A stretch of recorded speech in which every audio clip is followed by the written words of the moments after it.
Hello friends, இன்னைக்கு நம்ம என்ன பார்க்க போறோம்னா, ஒரு சாம்பார் தான் பார்க்க போறோம்.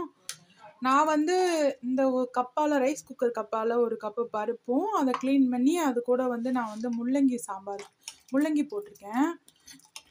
எப்போவுமே முள்ளங்கி சாம்பார் அப்படின்னா பருப்பு கூட போட்டு நம்ம ஒரு 2 விசில் வச்சா நல்லா ஈஸியாக குக் ஆகிடும். அந்த பருப்பில் ஃபுல்லாக வாசனையும் இறங்கிடும் ஃப்ரெண்ட்ஸ். ரொம்ப ஈஸியாக இருக்கும்.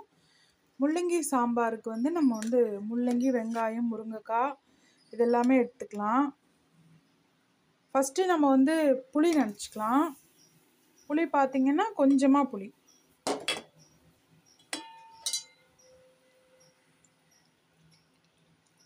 ரொம்ப கொஞ்சமாக இருக்குது. ஏன்னா நம்ம ஒரு தக்காளி சேர்க்க போகிறோம். எப்போவுமே முள்ளங்கி சாம்பார் வைக்கிறோம் அப்படின்னா நம்ம தக்காளி சேர்த்துக்கிட்டோம்னா புளியை கம்மி பண்ணிக்கலாம். அது ரொம்ப டேஸ்ட்டாக இருக்கும் ஃப்ரெண்ட்ஸ். வந்து இது நல்லா வேகட்டும் பருப்பு. நம்ம வந்து அடுத்தது நம்ம என்ன பண்ணலான்னு பார்க்கலாம். ஃப்ரெண்ட்ஸ், நம்ம கடுகும் வெந்தயமும் நல்லா அடுப்பில் வெந்துருச்சு, வெடிச்சிருச்சு. அதுக்கப்புறமா நம்ம எடுத்து வச்சிருந்த வெங்காயம், தக்காளி எல்லாத்தையும் இதோட போட்டு நல்லா வதக்கிடலாம். இந்த மாதிரி நல்லா வதக்கிடுங்க. இது நல்லா வதங்கட்டும் ஃப்ரெண்ட்ஸ். அதுக்கப்புறமா நம்ம வந்து எடுத்து வச்சுட்ட புளியை வந்து இதோட சேர்த்துக்கலாம்.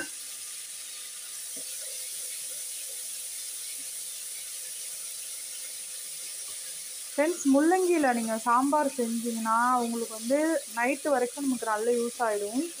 ஏன்னா முள்ளங்கி சாம்பார் வந்து இட்லி, தோசை எல்லாத்துக்குமே நல்லாயிருக்கும். ரொம்ப பிடிச்ச சாம்பார் எல்லாருக்குமே.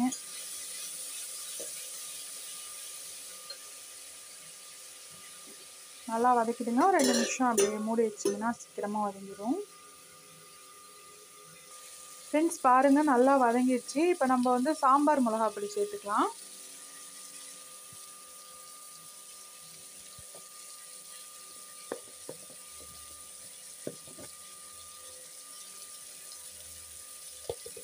நம்ம ஒரு கப்பு வந்து இதால் எடுத்தோம்ல, ரைஸ் குக்கர் இதால், அதனால் வந்து நம்ம வந்து 2.5 ஸ்பூன் வந்து சாம்பார் மிளகா பொடி சேர்த்துக்கலாம்.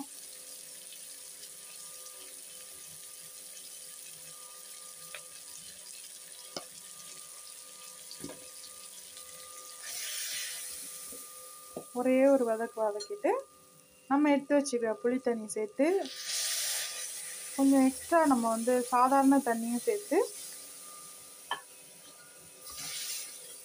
நல்லா வேக விட்டுறலாம். இந்த முருங்கைக்காய் வந்து அதில் வெந்துடும் ஃப்ரெண்ட்ஸ். இது மாதிரி நம்ம கொஞ்சம் எக்ஸ்ட்ரா தண்ணி சேர்த்துக்கலாம். தண்ணி சேர்த்து நல்லா கொதிக்க விட்டுறலாம். இது நல்லா கொதிக்கட்டும். பருப்பு அந்த சைடு வெந்துட்டுருக்கு. உப்பு இப்போ சேர்க்க வேணாம், அதுக்கப்புறமா சேர்த்துக்கலாம்.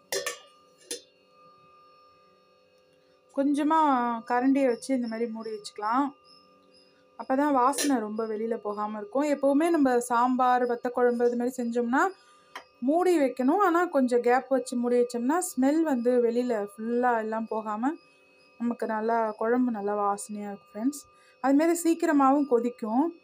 நம்ம ஓப்பன் பண்ணி கொதிக்க விட்டோம் அப்படின்னா நிறைய கேஸ் வேஸ்ட் ஆகும். அதே சமயம் வந்து ரொம்ப நேரம் ஆகும் காய்கறி வேகிறதுக்கு. அதனால் இதுமாரி கேப் விட்டு மூடி வைக்கலாம். அதேமாரி கீரையெல்லாம் நம்ம செய்யும் போது நம்ம இதுமாரி கொஞ்சம் கேப் விட்டு மூடி வச்சோன்னா கலர் மாறாமல் இருக்கும். அதே சமயம் ஃபுல்லாக க்ளோஸ் பண்ணிட்டோம் அப்படின்னா பொங்கி வழியவும் சான்ஸ் இருக்குது. அதே சமயத்தில் கலர் சேஞ்ச் ஆகவும் சான்ஸ் இருக்குது. அதனால் இந்த மாதிரி வச்சுக்கோங்க ஃப்ரெண்ட்ஸ். இது வந்து கரண்டி சுடாது, பயப்பட வேணாம். இந்த மாதிரி மூடி வச்சுருங்க. இது நல்லா ஃப்ரெண்ட்ஸ் பாருங்கள், நல்லா கொதிச்சுட்டு பாருங்கள்.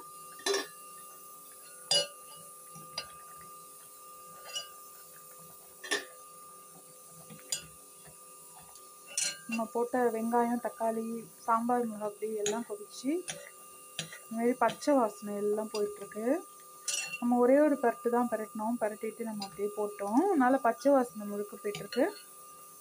இந்த சைடு பருப்பு நல்லா குக் ஆகிட்டுருக்கு.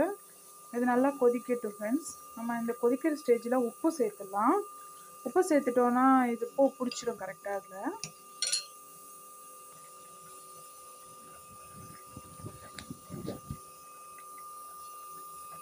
நான் இந்த சாம்பாருக்கு தேவையான உப்பை இதில் போட்டுறேன்.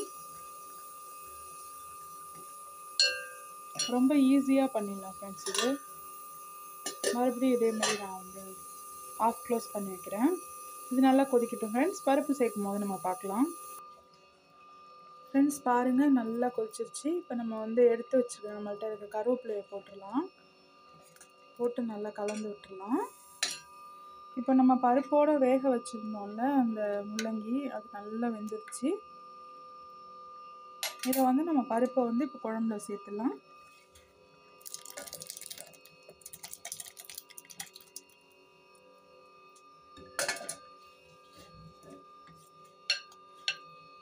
சேர்த்து சாம்பாரை நல்லா நீர்க்க நம்ம வந்து பெருக்கிக்கலாம்.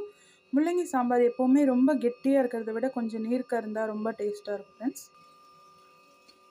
ஃப்ரெண்ட்ஸ். இப்போ வந்து நம்ம எக்ஸ்ட்ரா கொஞ்சம் வாட்டர் ஆட் பண்ணிடலாம்.